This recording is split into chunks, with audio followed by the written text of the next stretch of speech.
Vista is in the business of power and gas, but now they are considering building a park to add access to the Spokane River. That plan, though, includes closing a major section of Upriver Drive. Well, we've been enjoying some really great August weather so far this week. Looks like we might still see some 90s later in the forecast. Early release every Friday for elementary school students. That's one piece of Spokane Public Schools budget they passed last night, and it has a lot of parents asking, how will I manage that? Good evening and thank you for joining us. I'm Mark Hanrahan. Welcome everyone, I'm Whitney Ward. With the start of school now just 2 weeks away, Spokane Public Schools finally passed a budget. As we first reported to you last night, it calls for far fewer layoffs than originally planned. If you have a child in elementary school, though, listen up. The new budget calls for early release every Friday. KREM 2's Shana Waltower has more on what parents are saying about that change and the district's response. Yeah, it's an hour, 15-minute time difference, but for many of you parents, you're saying that's quite a big change in you having to pick up your children early. That's what we're hearing from many of you after we asked about your thoughts on the announcement the school district gave yesterday on the upcoming school year. From 3 o'clock to 1:45, probably some excitement from the kids, but for many parents, not so much. My first thoughts were, well, now what do we do? We reached out to many of you on Facebook, and you responded with how the early releases will affect your Fridays. I spoke with April Lamont, who has 2 children in elementary school. Now it's gone from being a problem for the school district to being a problem for the parents. Like, I know in my household, Monday through Wednesday, my oldest kid babysits. But now that won't be possible on Fridays, since elementary students will be getting out before the high schoolers. And then on the days when I am working, what are we going to do with the other kids for a whole hour before the other kids gets out of school? For April and many other parents in the area, this is a big concern. You know, I wish I had the ability to stay home, but parents have to work. Brian Coddington, spokesperson for the Spokane Public Schools, says the early release only applies to students. It's to give elementary teachers dedicated time every week to plan and prepare for classes. Now, while there will be after-school programs on 20 of those Fridays, parents will just have to make adjustments on the other 12. My aunt lives a couple blocks away, so my kids may just end up walking to my aunt's house, but trying to figure out how all of this is going to work. So in Spokane, Shana Waltower, KREM 2 News. And one of the biggest questions from the official budget that passed last night, why such a drastic decrease in the number of teacher layoffs? The district says the initial layoff estimate was based on what district operations looked like back in April. But since then, there have been some changes, from 183 layoffs now to just 9, and from 142 other staffers down to 67. Part of that is because some employees unexpectedly left their positions. SPS is also getting a one-time injection of $5 million from the state to help with the budget.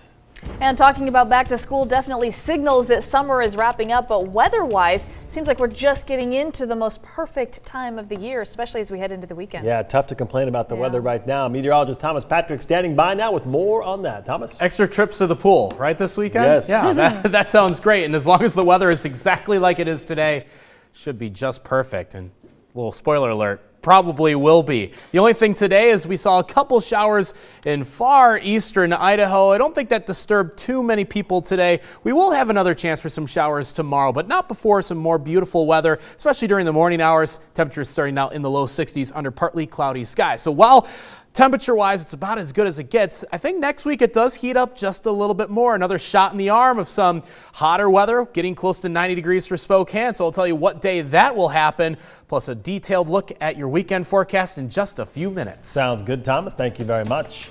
The region's largest power company is floating a plan to build a park that would permanently close a stretch of Upriver Drive. So if you look at this is an aerial view of that section of road that we're talking about. So here along is upriver, and this is the section they would close off to make a small skinny park here right along the river. And Vista hopes that would include public access to the water.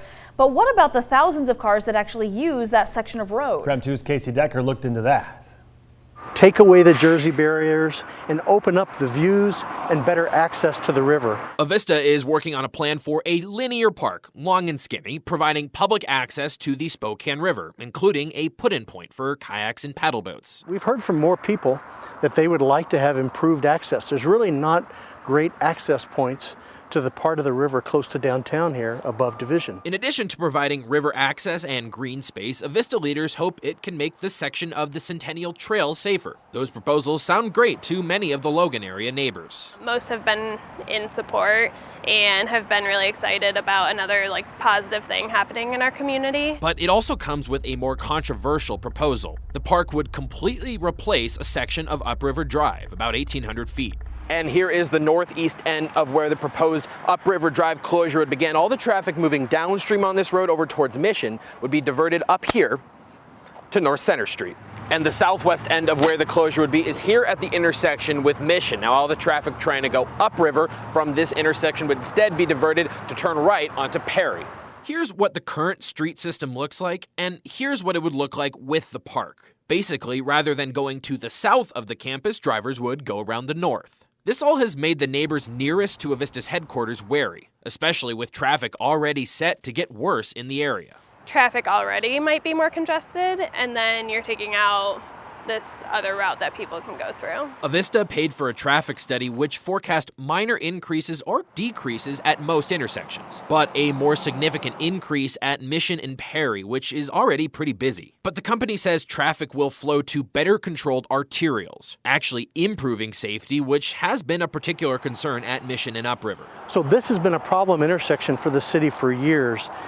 It's frequently a pileup of broken glass and stuff. The proposal is still in the early stages. There will be many public meetings, the first on August 21st at Avista headquarters. We always would love to collaborate more and actually give some feedback on what we as a community would like. In Spokane, Casey Decker, KREM 2 News. A Spokane woman broke her jaw and her arm last week when she says the brakes locked up on her rented Lime scooter. She says when that scooter abruptly stopped, she went flying off. According to a Sacred Heart spokesperson, the hospital has actually seen 1 Lime bike and 25 Lime scooter accidents since May. The hospital, though, says those numbers could actually be even higher if people may not actually disclose how they got hurt. It was almost like the brakes just engaged without me touching them. It was, the wheels stopped everything. It just came to a dead stop. It was like hitting a brick wall. A spokesperson for Lime says safety is the company's #1 priority. They want riders to feel safe and that Lime is a reliable mode of transportation. He says when a problem with a scooter or a bike is reported, they are immediately taken out of service and staff will do maintenance before returning them to the streets. The teenager accused of opening fire at Freeman High School almost 2 years ago will be in court tomorrow for arraignment. Caleb Sharp is charged with killing 1 student and injuring 3 more. Earlier this summer, a judge ruled that the teen will be tried as an adult, even though he was just 15 at the time of the shooting. Tomorrow's arraignment signals the start of his court process, as he's now facing murder and attempted murder charges. An iconic sushi and hibachi restaurant in Spokane is reopening after it was destroyed by a fire more than a year ago. The owners of Shogun restaurant say it'll open the business next week at a new location in Spokane Valley. So let's take a look back at that fire that started in the early morning hours of April 22nd last year. Buildings nearby even experienced some flooding while fire crews were trying to douse the flames. This new location is going to be at 20 North Raymond Road in Spokane Valley. On Monday, the restaurant is hosting a grand reopening from 5 to 10 p.m. Well, people nationwide are worried about dangerous algae blooms in the water. But a local company may have a new way to fight them. We'll tell you about that coming up next.